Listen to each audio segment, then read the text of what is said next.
they would do things like encourage people. They would sneak these kids into bars, and what they would do is they would just take their ID, put like a 20 behind it, and then hand it to the bouncer. And that's how they got them in the bars in Chicago and in Indianapolis. And this is wholly encouraged. Like, you come out and party with us, and we show you a good time. There were a couple instances where they, with this one girl, she was trying to drive drunk, and that to me is just unacceptable. And then it turned into a backlash against me that I was trying to be too mothering. Like, nope, I'm just trying to keep you from dying, but it's fine.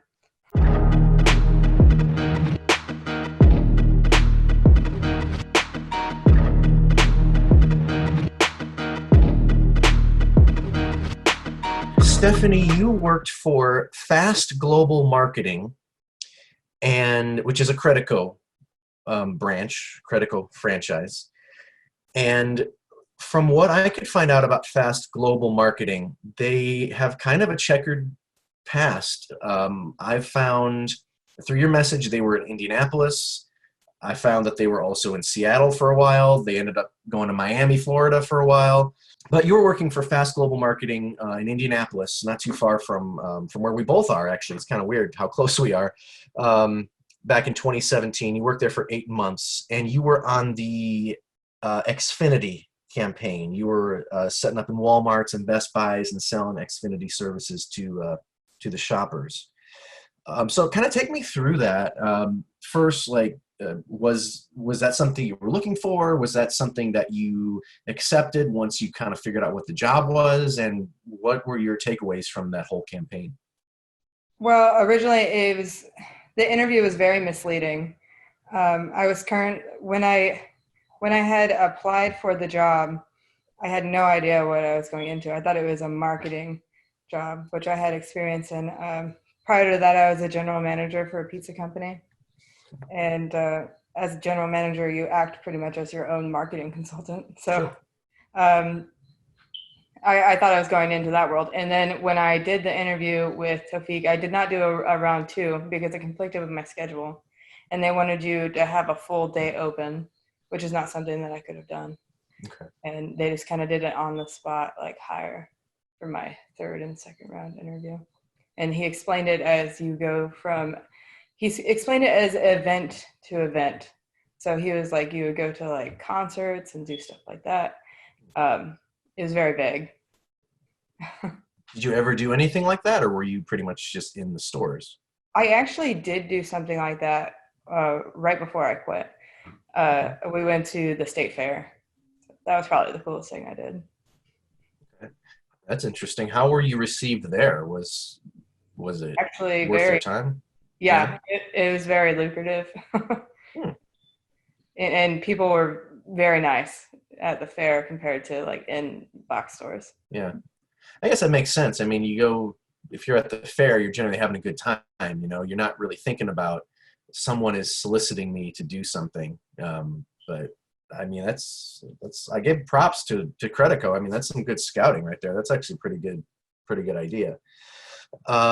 Okay, so you started in Indianapolis, and before we got started here, you had said that office, F.A.S.T Marketing, ended up being shut down, but you followed your owner to Chicago. So kind of take me through that, how that whole thing came about. Well, originally, like I said, I started under Tawfiq Batwala, and then when he moved to Seattle, he then promoted his assistant manager to manager, and it no longer was F.A.S.T Global. It was, I cannot remember for the life of me what it was called, but because it was such a short amount of time. Sure. And then from what I understand, I don't know how true all this is, we were essentially kicked out of the Indianapolis market, and that was why we went to Chicago. But it was kind of framed as a retraining for Andrew, that he needed to be retrained, and he got like kicked down to assistant manager, essentially. So was this made known to the office that this guy Andrew, who supposedly owned his own business, was being shut down by someone above him and forced to go back to assistant manager. Was this known throughout the office, or was this kept secret? I don't know how much it was known throughout the office. The people that I was closest with, they knew, but the corporate trainers, some of them knew. So you and I'm assuming several others decided to follow him to Chicago. So, and you said it was kind of just a short time before you left there. So take me through that retrain. What was different about going to Chicago and I guess starting a new or going to a different office? Well, it was initially framed as like, oh, we're going to do a business trip for 2 weeks. And they got like an Airbnb and everyone stayed in the Airbnb. I don't know. It was chaotic. That's for sure. It was chaotic because we essentially went up there and we were borrowing the office that they were already in, or the original F.A.S.T Global office in Chicago. And there were two other companies there as well. One other company was on the Xfinity and another one was on Charities. So I don't know. It was very chaotic. And then they ended up getting kicked out of their office there and had to relocate in the midst of all of this. So then all three companies relocated to a different building. Why are they getting kicked out of their offices? Because they said that we were too loud. Because it was like a high-rise building, and they said we were too loud. Yeah. Well, that makes sense. Yeah, that makes sense. These atmosphere is annoying as hell, and if I had my own legitimate company in that building, I wouldn't want to be anywhere near you guys. That's for sure. It got pretty bad. Yeah. All right. So you said you were not there long, and in your message to us initially, you said that you were very seriously financially affected. You were evicted from your apartment and was homeless in Chicago, while your owner was forced, like you said, to do the retraining. And among other things, you never got paid. You were owed, according to you, about $1,000, but because you left, they just wouldn't pay you, and you're not the first person to tell me that. So if you don't mind, how did that situation spiral for you like that? How did you end up without a job and without a place to live, essentially?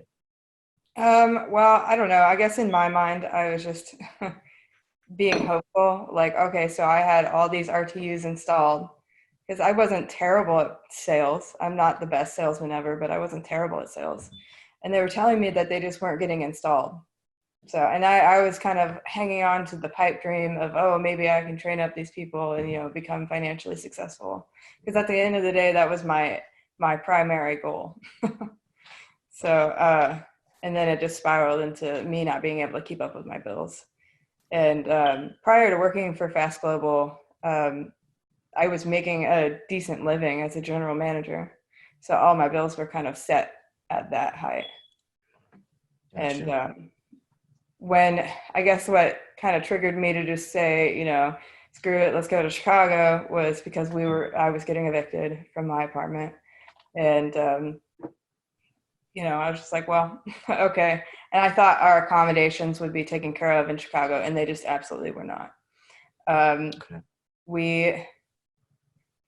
The Airbnb situation, I don't know. They were expecting me to sleep in the bed with somebody else, which I thought was, I don't know. It felt disrespectful to my partner, so I just didn't even partake in that. Sure. And I just slept in my car, which of course then they pulled me aside and was like, this looks bad for the team and blah, blah, blah, blah. I was like, this is a personal space issue and respect for my partner. Yeah. No human should be forced to sleep with anybody else. It's just ridiculous to think that. Yeah, if it's sleeping in your car is making you look bad, how does forcing you to sleep with someone you don't know make you look? That's just asinine. Yeah, and this was somebody that I didn't even know who they were. They were a new hire that they hired in Indianapolis under the guise of internship. So this person was in college. Yeah, I don't know. I had no idea. I can't even remember this person's name. That's how much I knew about this person. Wow. So after the Airbnb situation, then they got a hotel. And again, I was not willing to sleep in bed with somebody else. So I continued to sleep in my car while they were in the hotel. But it wasn't as big of a deal because the entire office wasn't there, like witnessing that. Yeah. And then one of the members of the office from a different office, she allowed me to sleep in her apartment, which was nice. And I like slept in my own room. Yeah, and that worked out for a little while until she just decided that I was stealing from her, which was ridiculous. Okay. But and that turned into a bit of drama. And my manager at the time was supposed to be paying her rent, and evidently she was not receiving any money for us staying there, because it wasn't just me staying there; it was me and my manager. So. Okay. And then after that while the other whole office was supposed to be getting an apartment together, they had 2 leases fall through. And I guess it was like having to do with final payments and stuff like that. It was a lot of fishy situations with money that I was not really privy to. Gotcha. You had talked about, not getting paid the money you were owed, and you're not the first person who's worked for a Credico or, a sign-up company and said that they were owed money because they were told that something just wasn't installed, or they canceled, and then you said in your message that you would actually follow up. You went and called the customers. You called the people that you signed up to see what was going on, and apparently they did have it installed, but you were told that they didn't. Right. So I would have really successful weeks where, I should have been making like $1,000. Yeah. And I would go back and follow up with those customers, and the same customers that they said were not installed. Mm-hmm. Now, some of them did uninstall. Right. They have to have the Xfinity for 2 weeks for you to even be paid on it. Mm-hmm. So I don't know. As far as my last check goes, I know it had to have been a very good check because I was at the state fair and I signed up a lot of people.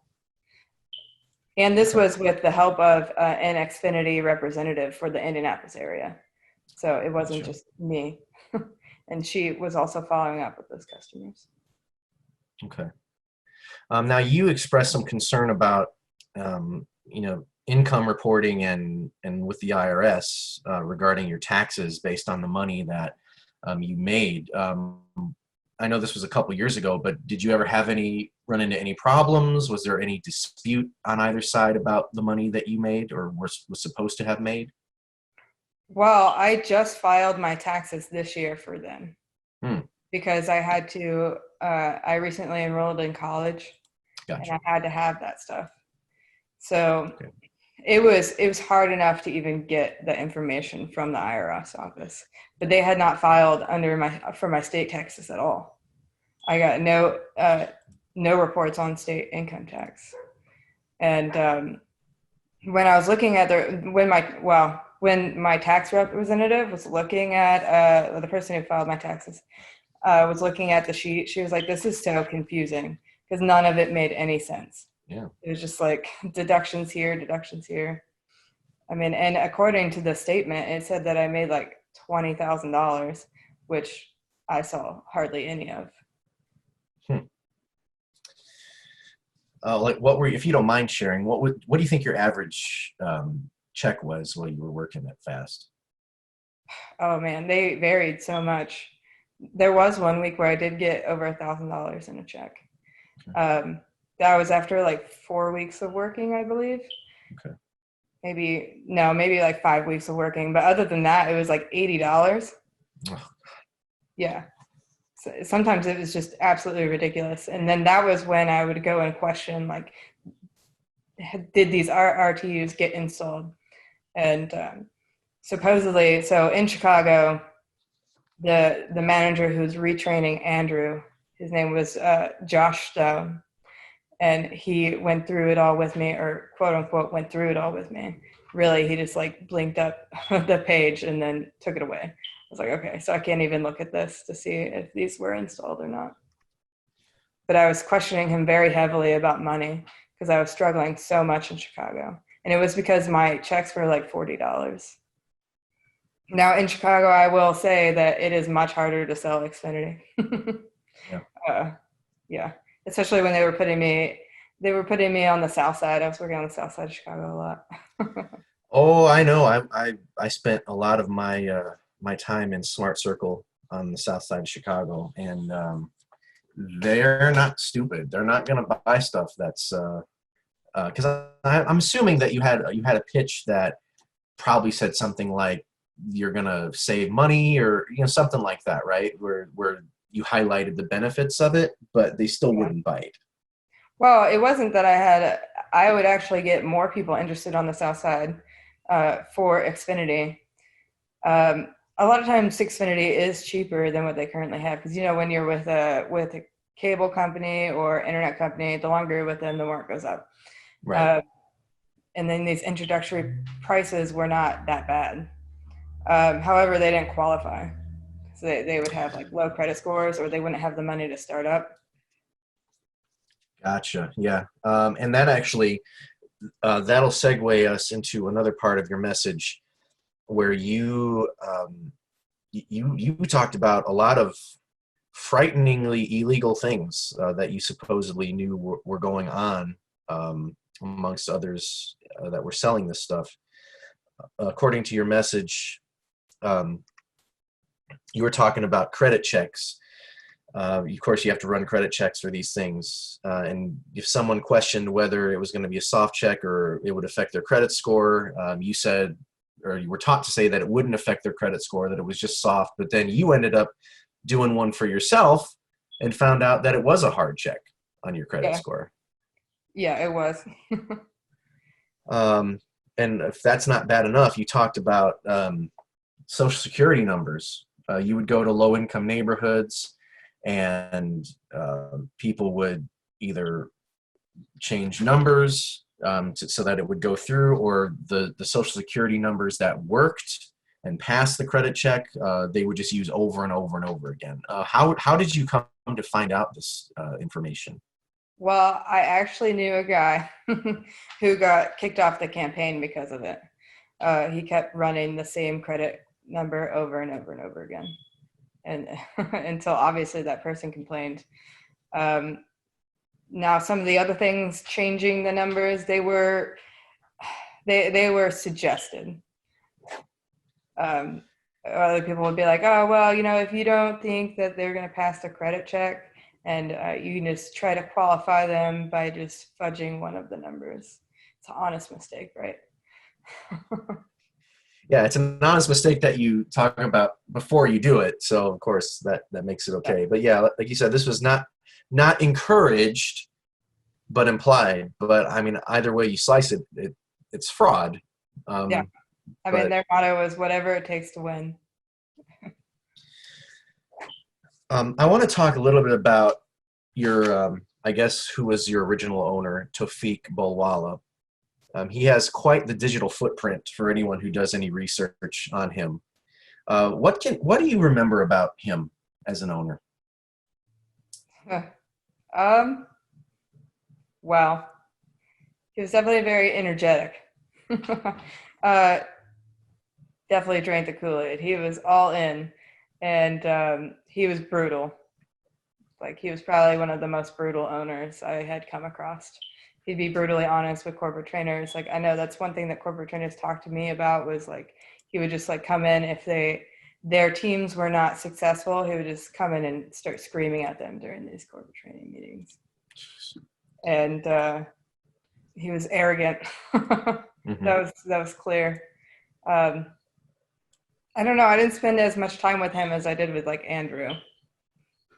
Uh, Okay. he always had people around him.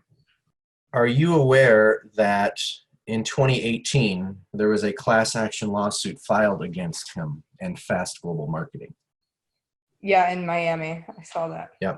There was a class action lawsuit filed against him, Fast Global Marketing, and a couple other people and companies. There was a settlement. What it entails, I don't know, but I mean, read into that what you will. I mean, this guy, he's currently operating an office called Fierce Consulting. It's out of, according to LinkedIn, it's out of Reno, Nevada. The actual website of Fierce Consulting is very, very poorly constructed. If you click on the Facebook, LinkedIn, and Instagram links, it takes you to the Wix website, the website making website. So that's not even hooked up. There is a page on a website, and I don't know much about this website. It's a website called Scam Pulse, SCAMPULSE, and there is a page about Fierce Consulting or Fierce Consultants, and he is named on that page. And a very short time ago, there was actually a new post on the anti-MLM subreddit called Fierce Consulting, and he is also named in there. So he seems to be a career scam artist from what we're learning here. I mean, people just don't get class action lawsuits filed against them unless there's good reason. And anyone who's owned a Credico company probably should have at least one class action lawsuit filed against them for what they've done. Yeah, I mean, that lawsuit in particular was about them not meeting the minimum wage requirements in Miami. So makes sense for sure. I would like to say about Tawfiq, though, for me, he did have a very compelling story, and it did make me buy into the business more because of he comes from, low income upbringing. His family is, first generation immigrants from India, and they put him through school to be, he has a degree in pharmacy. So, I mean, at the time that spoke to me in a way. Right. Yeah. Yeah. I think a lot of these owners, they share something like that. I mean, I don't know any owners personally that were first generation American immigrants, but I feel like they all kind of try to sell some type of story. Like my first owner, she was supposedly from Denver, Colorado, and she always told us about how when she first started, she was outside of Walmart selling stuff outside in the winter cold, and now she's indoors. And my second owner, he grew up on the South Side, and crime and gang activity and all that. So I mean, they always seem to have some type of story to get you motivated.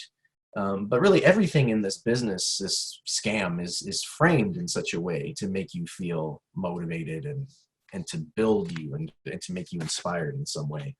Yeah. Now, probably the most, I guess, upsetting thing, sad thing that you wrote about in your time with F.A.S.T. Global Marketing is what you call blatant sexism.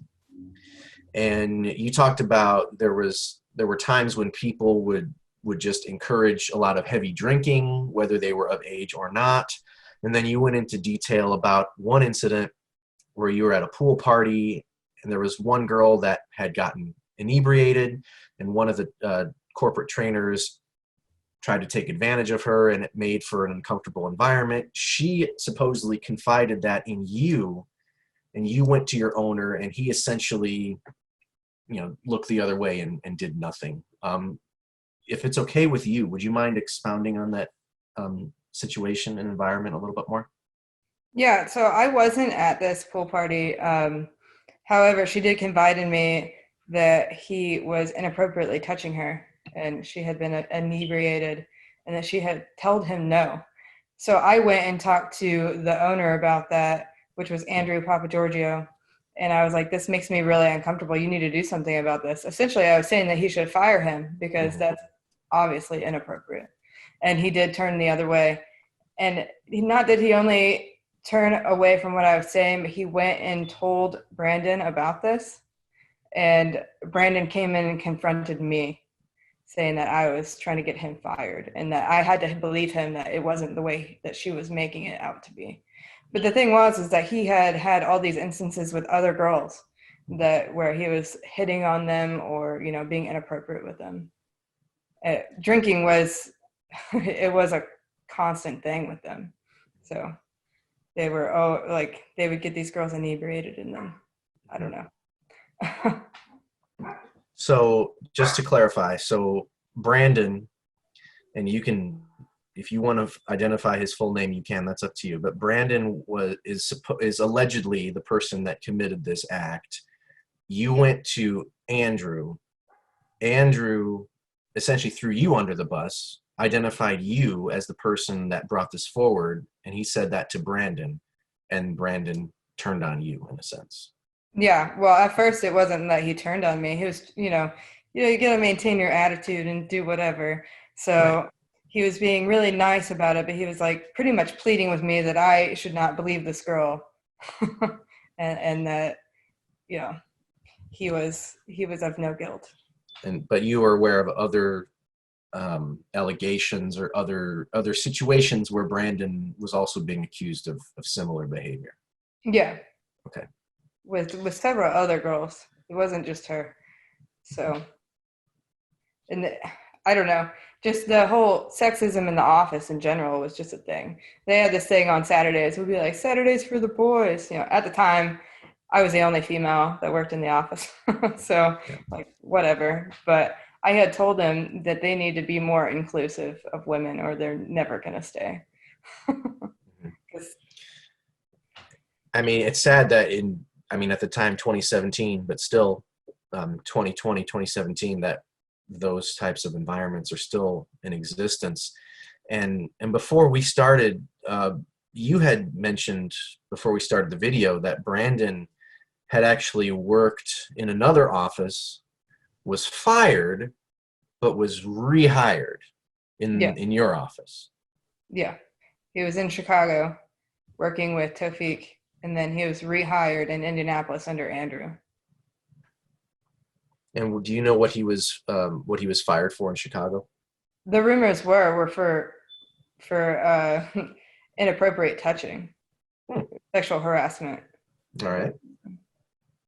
which that just solidified how I felt about him previously. So Yeah, I mean, you can only deny you can only deny allegations for so long before, I don't know, before it becomes reality. I mean, but when you meet that person and they just feel like a predator, that's how he felt to me, like a predator. he would always find he would always hang out with those people who were the most inebriated and or in a bad situation. So It's kind of looking for opportunities. yes, I kind of want to touch on the underage drinking a little bit. Absolutely.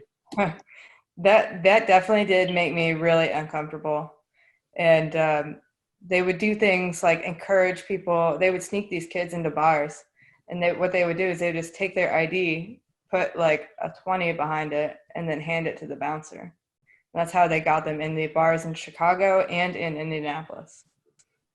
Much And easier the, to do in Indianapolis than in Chicago. But. yeah. And these are, I'm assuming these are people under 21 that were working for these companies? Yes. Okay. And this is wholly encouraged. Like, you come out and party with us, and we show you a good time. There were a couple instances where they, with this one girl, she was trying to drive drunk, and that to me is just unacceptable. And then it turned into a backlash against me that I was trying to be too mothering. Like, nope, I'm just trying to keep you from dying, but it's fine. I mean, and if you're, and there's so many factors, if you're under 21 but you want to have a good time, I mean, you're going to kind of want, I think you're going to want to go to those places, especially with this new group of people. They seem very exciting. They seem very energetic. They might even be flaunting how much money they've made, whether they've made that much or not, but they at least appear like they're making money. And if you're, a college student who's drowning in student debt, I mean, you want to form those social relationships if you think that that's going to lead to six figures, like all these false opportunities supposedly promise, right? Six figures when you get to owner. But so, I mean, it makes sense. It's like a perfect storm situation. Did you get the impression that they were targeting uh, any particular group, like fresh high school grads, college grads, or anything like that? They were definitely targeting college graduates, you know, people who are professional looking, or, you know, able to be professional. But I wouldn't say that they were targeting high school graduates or anything like that. We did have a couple of those in our office, but they were not very successful. They were definitely targeting the professionals, people who just graduated college or as interns. Yeah. And, you know, anybody who's, you know, been alive the past 4 or 5 months knows that, you know, we don't know what is going to happen with unemployment or the economy and things like that once we kind of get a handle on this virus. But you know, these Credico, Sidcor, Smart Circle, they're always going to find a way to exist. They're always going to find a way to appeal to college graduates and people that might have been laid off by this virus. Knowing what you know now, and having gone through this situation, having been out of it for a while, I mean, what advice do you have for somebody who needs a job, is looking for a job, and they're being bombarded by these companies, and they might not know that that's in fact what they are? I mean, I would just say don't settle and look for the red flags. Don't settle for something just because you need a job. Like, I get that, but if you're going to settle for something, at least make sure it's a stable paycheck, Yeah. something that they're actually going to pay you on. With these people, they're just slimy people. There are so many red flags that I should have noticed that I just kind of just let go. I mean, as far as sexism goes, from the business I work in, sexism is a common thing. So the that I could let go. Some of the fraudulent things, those are things that I should have never turned away from. They should have been clear red flags to me. And the whole attitude control thing, that was something that really bothered me. And if there is an incident, I would like to bring up one situation that happened under this guise of controlling your attitude. There was this girl, I don't want to name her name out of respect for her family, but she worked with us for like 4 days, and it was a Thursday when this happened. And we had gone out to the bar. She was oh my gosh, it was not epileptic. She has some sort of disorder that causes her to fall asleep. But Narcolepsy. Narcolepsy. Yep. Thank you. She fell asleep at the wheel and crashed her car and died. And in the office, we were told to just ignore it and just pretend like it didn't happen. And none of us were allowed to go to the funeral because it would destroy our attitude. Oh, God. And her family had approached some of our people in the Walmart asking about, you know, like compensation and stuff like that. And it was just a really sad situation. And I'm sure they got no compensation that Of you course know of, not. right? Yeah. Yeah. God. That was where my attitude started changing drastically towards the business. Was it explicitly stated you can't go to the funeral? No, but it was implied. A couple people did go, but like her trainer didn't go. It was essentially only the two people who recruited her.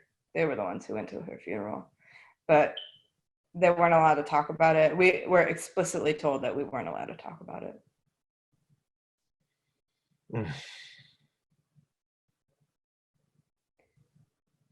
And I don't know. It was just super disheartening. Yeah. I mean, I mean, that's a tragedy in and of itself for that to happen to her. But just to hear like the robotic, emotionless response.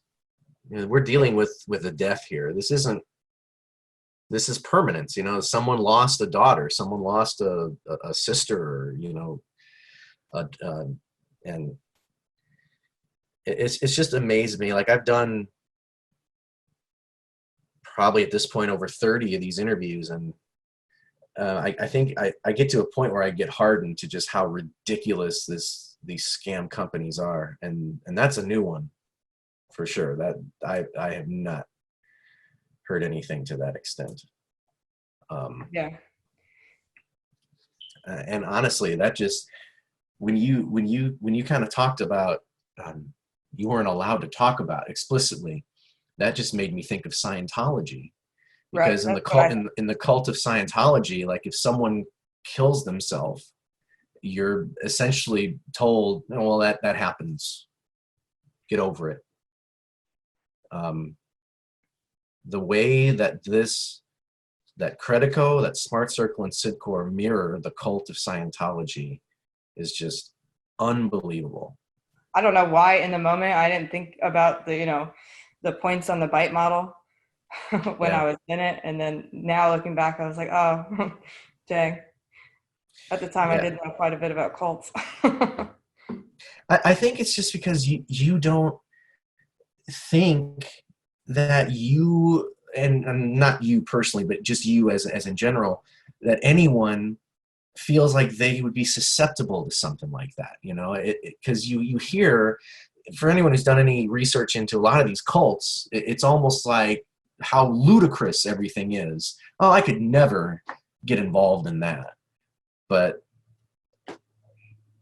there it is. You know, you really don't realize it, because all the deception and all the deceptive practices, like you said in the bite model, are hidden behind all the other stuff. They're hidden behind the positive attitude. They're hidden behind the music that gets you pumped up and makes you feel good about what you're doing, and opportunity and six figures and success and focus on everything.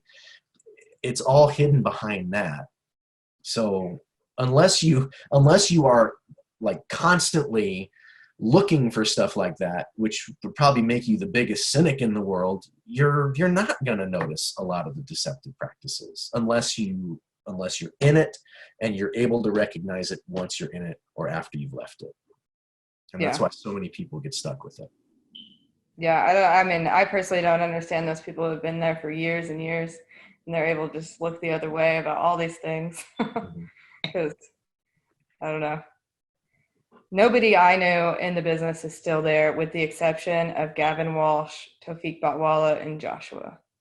Gavin Walsh is another one that was individually named in the class action suit with Tofik.